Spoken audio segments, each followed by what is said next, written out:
Olá, pessoal, tudo bem? Agora, a nossa segunda parte da aula sobre remuneração e salário. A gente vai falar um pouquinho sobre as formas de aferição do salário, algumas parcelas específicas, né, os adicionais legais, um pouquinho do 13º. E aí, numa terceira parte da aula, eu vou falar um pouco mais sobre férias, especificamente, tá bom? Muito bem. Mas aí vai ser provavelmente para o conteúdo já da próxima semana. Muito bem. Quando a gente fala em formas de apuração do salário, a gente pode estabelecer um critério de pagamento por hora, por peça, por tarefa. Por exemplo, né, eu falei para vocês, as comissões são um tipo de pagamento por produtividade.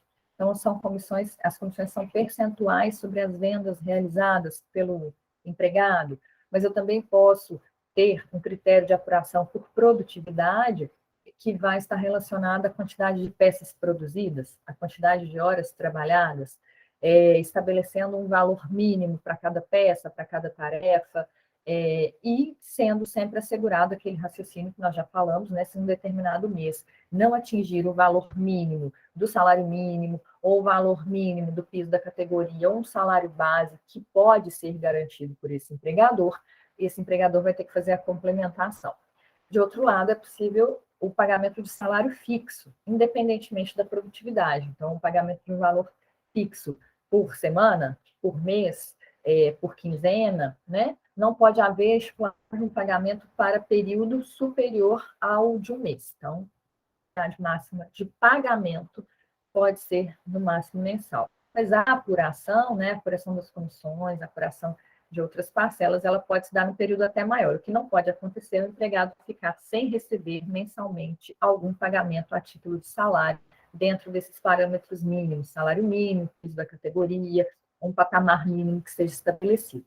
E é possível haver uma combinação, é possível que o salário seja misto. Então, ele é composto por uma parte fixa e por uma parte variável, comissões, peça, tarefa, enfim, né? Uma outra questão, antes da gente falar especificamente sobre os adicionais, é que existem algumas parcelas, alguns pagamentos que são feitos pelo empregador que não têm natureza salarial. Então, nós tivemos recentemente nem tanto, né, mas com a Lei 13.467 de 2017, alteração no artigo 457 da CLT, que passou a prever que não tem natureza salarial, por exemplo, os prêmios. O que seriam os prêmios? Os prêmios, eles são pagamentos que estão relacionados ao desempenho do trabalhador. E qual que era o entendimento que se tinha antes? Se houvesse pagamento espontâneo desses prêmios de forma habitual, eles teriam natureza salarial, eles seriam considerados para fins de apuração de outras parcelas decorrentes do contrato. Então, o legislador, com a reforma trabalhista, ele fez com que os prêmios deixassem de ter, mesmo que pagos de forma habitual, que eles deixassem de ter natureza salarial, desde que, o parágrafo 4º do artigo 457 da CLT faz essa exigência, desde que eles estejam vinculados ao desempenho do trabalhador. Então, para evitar uma situação de simulação, né, de fraude, de tentativa de encobrir a real natureza salarial dos prêmios, que poderia ser superada com o princípio da primazia da realidade sobre a forma, o artigo 9º da CLT, numa ação trabalhista, para o juiz declarar a natureza salarial, é necessário que haja um critério, é necessário que fique claro qual é o critério vinculado ao desempenho do trabalhador, e aí, se aquele prêmio for pago, após a reforma, não terá reflexos em outras parcelas, não terá natureza salarial. Além disso, também passou a prever o artigo 457 da CLT, que os prêmios, a alimentação não terá natureza salarial. Falei para vocês na primeira parte da aula sobre remuneração e salário, que o salário pode ser pago em espécie, em dinheiro, ou em utilidades, que são benefícios. Então, a princípio, a alimentação concedida pelo empregador ao empregado pelo trabalho, como forma de contraprestação pelo trabalho, ela teria natureza salarial, seria salário-utilidade. Em 1976, foi criada a Lei 6.321, que afastava a natureza salarial da alimentação quando o empregador estivesse vinculado ao PAT, Programa de Alimentação do Trabalhador. Então, para estimular os trabalhadores a concederem alimentação aos seus empregados, sem que tivessem que apurar repercussões, reflexos no 13º, férias, FGTS, Se ele se vinculasse a esse programa de alimentação do trabalhador, esse empregador não teria que pagar esses reflexos. Então, uma forma de afastar a natureza salarial da alimentação era o empregador se vincular ao PAT. Mais recentemente, da jurisprudência, da doutrina, do direito do trabalho, acordos e convenções coletivas passaram a prever o direito à alimentação sem reflexos, dizendo que tinha natureza indenizatória ou que não tinha natureza salarial. Então, muitos juízes consideravam que, por acordo ou convenção coletiva, também poderia ser excluída a natureza salarial da alimentação. Além disso, a alimentação também não teria natureza salarial se ela fosse concedida para o trabalho, para viabilizar o trabalho. Então, por exemplo, o empregado trabalha numa plataforma marítima, não tem como ele levar a alimentação dele, né? O empregador tem que fornecer alimentação. É uma situação de fornecimento para viabilizar ou para aperfeiçoar o trabalho. No caso de vínculo doméstico também, fornecimento da alimentação já não tinha natureza salarial. Mas o que aconteceu com a reforma trabalhista? Houve uma inversão da regra. Então, a alimentação, que era salário-utilidade, e que só não seria salário-utilidade se o empregador fosse vinculado ao PAT, se houvesse previsão em acordo ou convenção coletiva, ou se fosse um fornecimento para o trabalho, agora a regra é o oposto, né? Uma mudança de 180 graus. A regra é que a alimentação não é salário. A alimentação não é salário-utilidade por expressa exclusão do artigo 457, parágrafo 2º da CLT. Só terá natureza salarial a alimentação se o fornecimento for em dinheiro. Então, o empregador, ao invés de fornecer um cartão com crédito, alimentação ou refeição, né, para esse empregado utilizar em supermercado ou em restaurantes, ou conceder uma cesta básica, por exemplo, ele faz o pagamento em dinheiro. Aí, nesse caso, a lei, mesmo após a reforma trabalhista, considera que a alimentação terá natureza salarial. Então, é importante a gente saber dessas duas mudanças bastante significativas, né, que o artigo 457, parágrafo 2º da CLT trouxe, porque elas agora, essas parcelas, né, o prêmio e a alimentação, elas não têm natureza salarial, mudando o entendimento. Então, se vocês forem fazer a leitura de manuais que forem anteriores à reforma trabalhista, tomem esse cuidado, tá bom?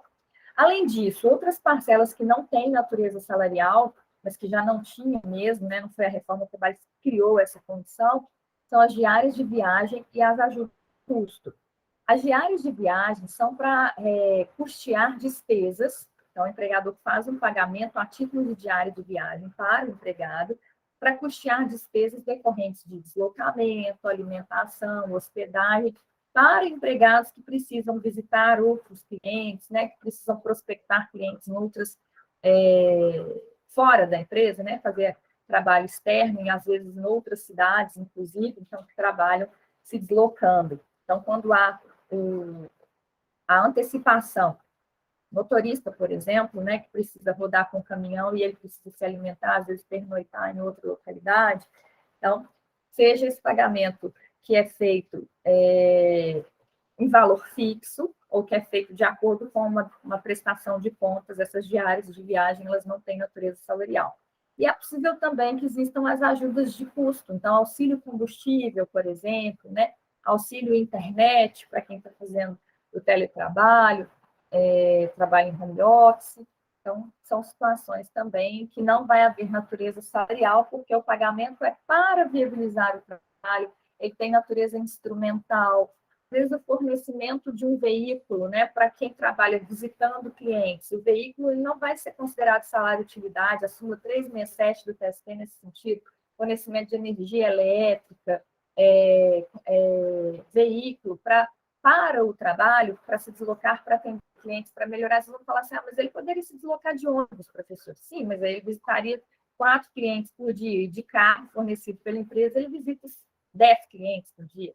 Então, mesmo que não seja imprescindível para a realização do trabalho, se é para aperfeiçoar, para melhorar, para potencializar a realização do trabalho, também não terá natureza salarial. E aí esse fornecimento vai se dar a título instrumental, no mesmo patamar de uma ajuda de custo, né? De um auxílio combustível, por exemplo.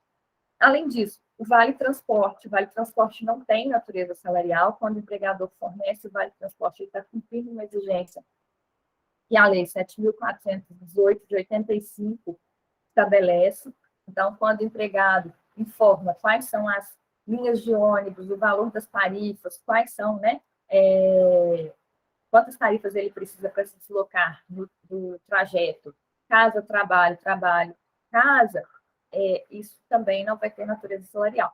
O empregador ele pode descontar, então vamos supor, o valor total a título de tarifas com transporte coletivo é de R$300. Ele não pode descontar exatamente os R$300 do valor do salário base do empregado. Mas se o salário base desse empregado é, por exemplo, R$1.500, o empregador pode descontar 6% sobre o valor do salário base. Então, ele vai ver quanto que é 6% sobre R$1.500, que é o salário base desse empregado. Esse valor ele pode descontar a título de contribuição, né, de participação no custeio de transporte do empregado. Então, esse empregador faz o fornecimento de um cartão com crédito para transporte de R$300 e pode descontar até 6% do salário base do empregado no momento que ele for pagar esses salários. Vale transporte também não vai ter natureza salarial. Além disso, a participação nos lucros, né, uma parcela que é prevista no artigo 7º, inciso 11 da Constituição, que não tem natureza salarial, e ela é prevista como, ela é regulamentada pela Lei 10.101.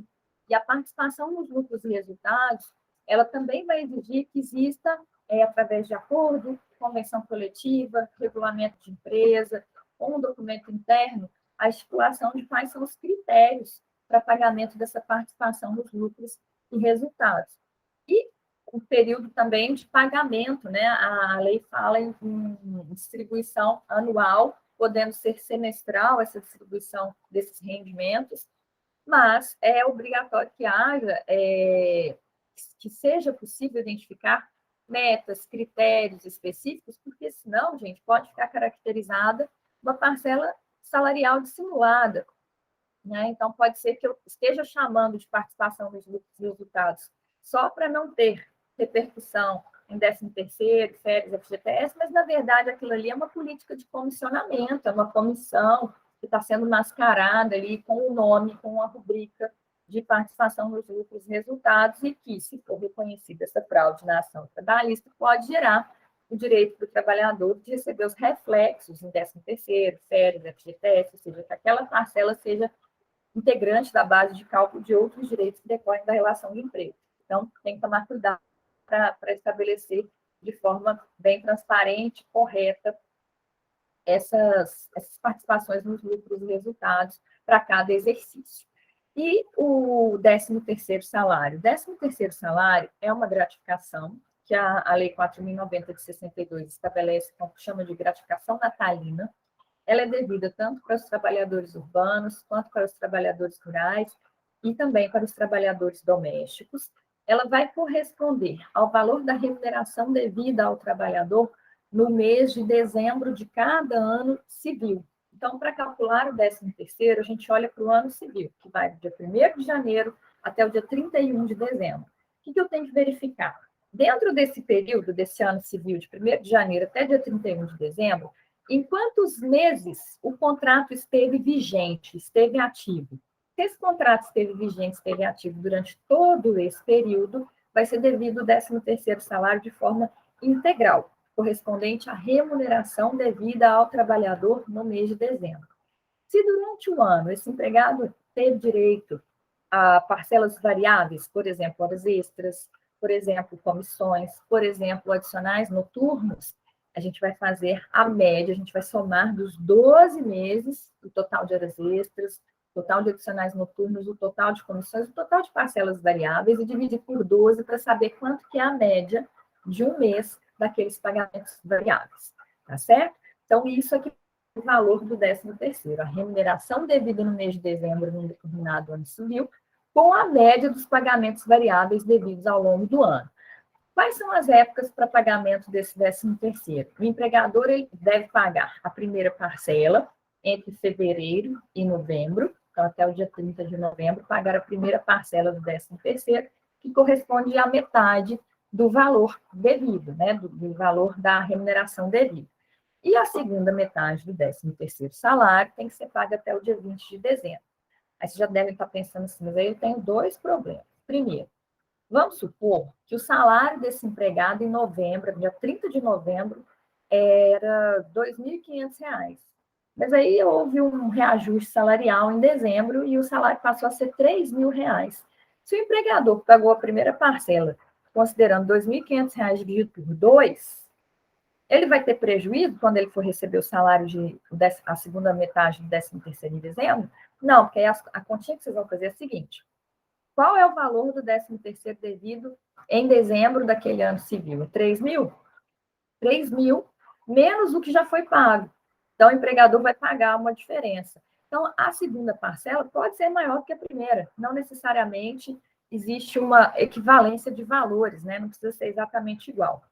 E um outro problema que vocês podem ter pensado é o seguinte: nossa, mas então, se no mês de dezembro as vendas melhoram, ele é um comissionista, e a média vai ser feita, e eu tenho que pagar até dia 20 de dezembro, então quer dizer que as melhores comissões de dezembro vão ficar de fora, porque o salário pode ser pago até o 5º dia útil do mês seguinte. Então, as minhas comissões referentes ao mês de dezembro, eu posso não receber em dezembro. Minha média vai ficar prejudicada. Em 90 de 62 prevê que em janeiro vai ser recalculada a média, né, considerando os pagamentos devidos no mês de dezembro, e se houver diferença, o empregador vai pagar essa diferença no 13º salário sobre esses pagamentos que foram devidos em dezembro, que só foram computados, que só foi possível, né, contabilmente fechar depois que encerrou o mês, né, que encerrou o mês de dezembro, certo? Ah, professora, mas e se por acaso esse contrato não esteve vigente durante todo o ano civil? Vamos supor que esse empregado tenha sido contratado no dia 1º de fevereiro de 2021 e continua trabalhando. Como é que eu vou calcular o 13º salário dele?